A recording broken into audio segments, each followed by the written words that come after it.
এই বিউটিকে ভেঙে দেওয়ার চেষ্টা করছে কারা? এই অপদার্থ তৃণমূল কংগ্রেসের কিছু এমপি এমএলএরা। বঞ্চিত নিপীড়িত মানুষের কণ্ঠ হওয়ার জন্য যেই কণ্ঠকে পেছন দিক থেকে কেউ টিউনিং না করতে পারে, অশোকনগরের বুকে দাঁড়িয়ে আমি দায়িত্ব নিয়ে বলছি, পশ্চিমবাংলার বিধানসভায় 18টি এসটি কমিউনিটির বিধায়ক আছে, শিডিউল ট্রাইব কমিউনিটির বিধায়ক আছে, কিন্তু সেই বিধায়কদের যেহেতু পেছনে টিউনিং করা আছে, কতটা বলতে পারবে, কি কি বলতে পারবে, কাদের জন্য বলতে পারবে, কি কি বলতে পারবে না, সবটাই নির্দিষ্টভাবে তাদের করে দেওয়া আছে।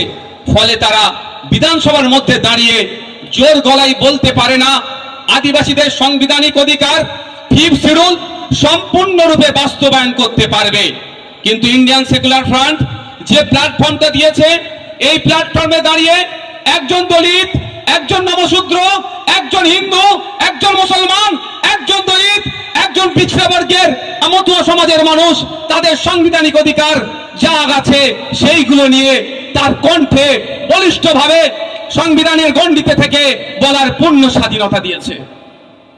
আপনারা অবাক হবে, আপনি কদিন আগে আপনারা দেখেছেন একটা চাকরির লিস্ট দেখছিলাম, সেই লিস্টে হোসেন এসটি কোটায় চাকরি করছে, ব্যানার্জি এসটি কোটায় চাকরি করছে, দাস এসটি কোটায় চাকরি করছে। এটা অন্যায় হচ্ছে, এসটি ভাইদের সাথে বৈষম্যমূলক আচরণ হচ্ছে, তাদের কোটাতে নন এসটিরা চাকরি করছে। আমাদের রাজ্যে অনেক এমপি আছে, অনেক এমএলএ আছে, অনেক বড় বড় রাজনৈতিক নেতা আছে, দুর্ভাগ্য যারা আদিবাসী সমাজের হওয়ার পরেও এই এতটুকু প্রতিবাদ করার তাদের সৎ সাহস দেখতে পেলাম না। কিন্তু আমাদের ইন্ডিয়ান সেকুলার ফ্রন্ট যে প্ল্যাটফর্মটা দিয়েছে, এই প্ল্যাটফর্মে দাঁড়িয়ে ওই আদিবাসীদের ভাইয়ের পক্ষ নিয়ে যারা অবৈধ ফেক এসটি সার্টিফিকেট বানিয়ে চাকরি করছে তাদের বিরুদ্ধে বলছি, এবং তার প্রমাণ জ্বলন্ত উদাহরণ এ দেখুন।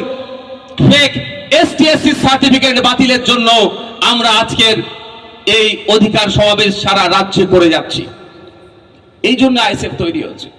পশ্চিমবাংলা বিধানসভাতে শ্রমজীবী মানুষের কথা বলার জন্য, কৃষকদের কথা বলার জন্য, ডেলিভারদের কথা বলার জন্য অনেক রাজনৈতিক দল আছে, আমি কারো ব্যক্তিগতভাবে বিরোধিতা করব না, কিন্তু দিনের শেষে কোনো একটা জায়গায় যেন মনে হচ্ছে সব রসুনের গোড়া একটা জায়গায় এসে দাঁড়িয়েছে, শ্রমিকের শ্রম চুরি করবে।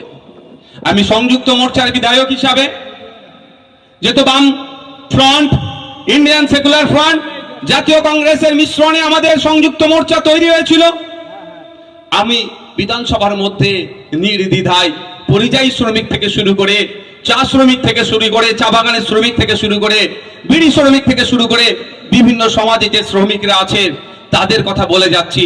আমার টিউনিং করছে না ইন্ডিয়ান সেকুলার ফ্রন্ট, এটা হচ্ছে ডিফারেন্স। আপনাদের একটু বুঝতে হবে কেন আজকে আমাদের উপর আক্রমণ নেমে আসছে। যেখানে আমার হিন্দু সমাজের ভাইয়েরা একটু বেশি বসবাস করে, সেখানে যে বলা হচ্ছে নওশাদ সিদ্দিকীর মাথায় টুপি, মুখে দাড়ি, ওর পার্টিতে তুমি কেন যুক্ত হবে? তবে একটা কথা বলে দিই, এটা আমার পার্টি নয়, ইন্ডিয়ান সেকুলার ফ্রন্টের এই পার্টিতে আমার যতটা ক্ষমতা আছে, তাপস ব্যানার্জির যতটা ক্ষমতা আছে, লক্ষ্মীকান্ত হাসদার ততটাই ক্ষমতা আছে, এবং বিশ্বজিৎ মাইতির ততটাই ক্ষমতা আছে। অর্থাৎ আমাদের পার্টি, এটা আমার পার্টি নয়। কিন্তু আমার যেখানে মুসলিম সম্প্রদায়ের ভাইরা আছে তাদেরকে গিয়ে বোঝানো হচ্ছে।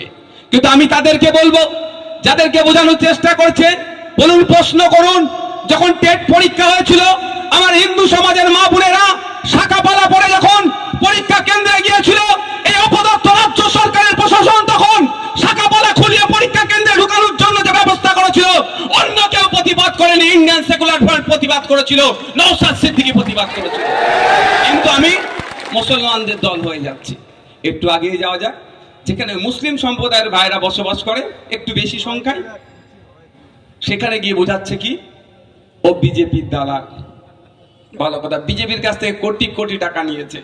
আজকে চলে যাওয়ার পরে এখানকার বিধায়ক, এখানকার এমপি, এখানকার পঞ্চায়েত পৌরসভার কি বলে ওটাকে গো, চেয়ারম্যান, প্রধান, এই সরি এখানে কাউন্সিলর কি বলবে, ও বিজেপির দালাল। আজকে একটা ভিডিও দেখছিলাম, আপনাদের ভাগ্য করে একটা এমপি এমএলএ পেয়েছেন বাবু, আপনারা ছবিটা বাড়িতে বাঁধিয়ে রাখবেন। এমএলএ কথা শুনেছেন? আমি অবাক ওনার বক্তব্য।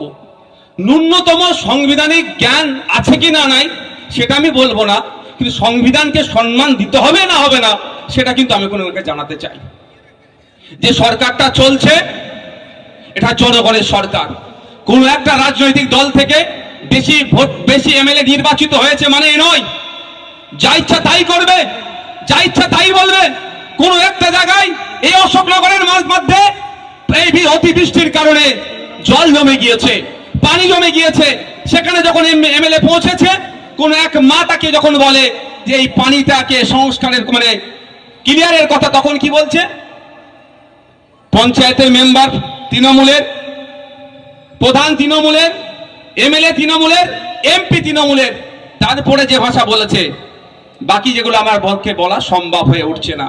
কিন্তু আমাদের বুঝতে হবে, একজন ব্যক্তি যখন ভোটে কন্টেস্ট করে, সে নির্দিষ্ট দলের থাকে, যখন নির্বাচিত হয়ে যায়, সংবিধানের যখন শপথ নেয়, সে আর নির্দিষ্ট দলের থাকে না, সে তার নির্বাচনী ক্ষেত্রের প্রত্যেকটা মানুষকে পরিষেবা দিতে হবে, এই দায়িত্বভার সে কাঁধে তুলে নেয়। আপনার এখানে যিনি এমএলএ আছেন, ও যে কথা বলেছে আজকে ভাইরাল হয়েছে, এই কথাটা আমি বলে যাচ্ছি এখানে সংবিধানের মধ্যে সংবিধান তার কথাটাকে পারমিট করে না। বিরোধী রাখবে না। আরে ভারতবর্ষের এটা বিউটি, আমরা কেন্দ্রের বিজেপি সরকার আছে তার সমালোচনা করব, আজ আছে কালকে অন্য সরকার আসবে, কিন্তু আমার দেশের যেটা গর্বের বিষয়, বিশ্বের দরবারে আমাদের তুলতে হবে। ইলেকশন কমিশন অফ ইন্ডিয়ার ওয়েবসাইটে যান, সিআইএর ওয়েবসাইটে গিয়ে দেখতে পাবেন প্রায় ভারতবর্ষে 2300 থেকে 2500 রাজনৈতিক দল আছে।